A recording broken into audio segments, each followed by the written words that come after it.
We already know that computers are well known worldwide, and they are a tool that can be applied to almost everything, like work and communication. Literally, we're living in the IT era right now.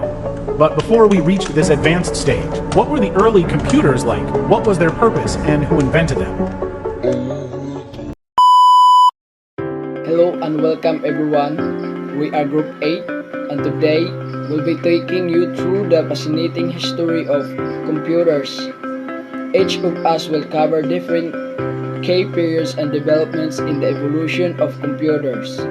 Let's get started. Early beginnings.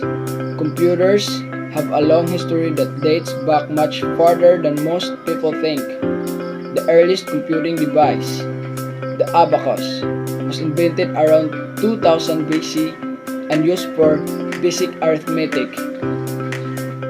In the 1600s, Blaise Pascal developed a mechanical calculator, the Pascaline, which could add and subtract numbers.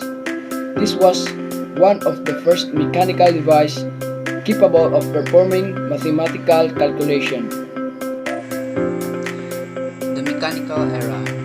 Moving into the 19th century, Charles Babbage, often called the father of computers, designed a different engine in the 1820s. Although he never completed, this device could perform automatic calculations. Charles Babbage also designed the analytical engine, which had many features of a modern computer, including an arithmetic logic unit and memory. However, it was never fully built in his lifetime. Ada Lovelace worked with Babbage and wrote the first algorithm intended to be processed by a machine. The electromechanical and early electronic age. Fast forward to the early 20th century, when computers began to evolve beyond mechanical systems. Alan Turing in 1936 proposed the concept of the Turing machine, which is the foundation of modern computing theory. During World War II, electromechanical and electronic computers began to take shape. The Harvard Mark I, complete in 1944, was one of the first electromechanical computers used for military calculations. Time the ENIAC was created, it was one of the first general-purpose electronic computers using vacuum tubes to process data. The first generation of computers in the late 1940s to 1950s relied on vacuum tubes for processing. These machines were large, expensive, and used a lot of power.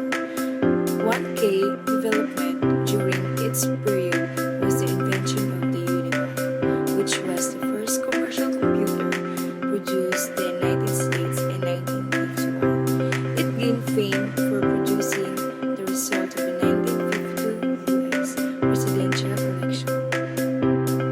The second generation in 1950s to 1960s. In the second generation, from the 1950s to the 1960s, computers transitioned from using vacuum tube to transistors. Transistors were much smaller, faster, and more reliable.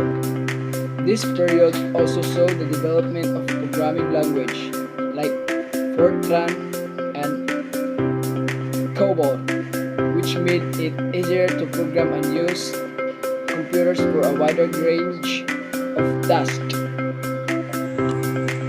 The third generation, 1960s to 1970s. The third generation of computers starting in the 1960s was marked by the introduction of integrated circuits, which allowed computers to become smaller and more powerful. This was the era when computers began to be used in businesses with mainframes like the IBM system, 360 leading the charge. It was also during this period that user-friendly interfaces started to emerge. The fourth generation in 1970s to present. The fourth generation, which started in 1970s and continues to the present day, was defined by the development of microprocessors.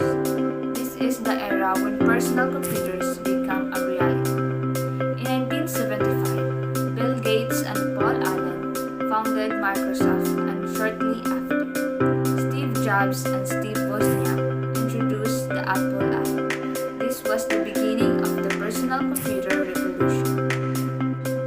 The fifth generation in artificial intelligence. Today, we are living in what many call the fifth generation of computers. This generation focuses on artificial intelligence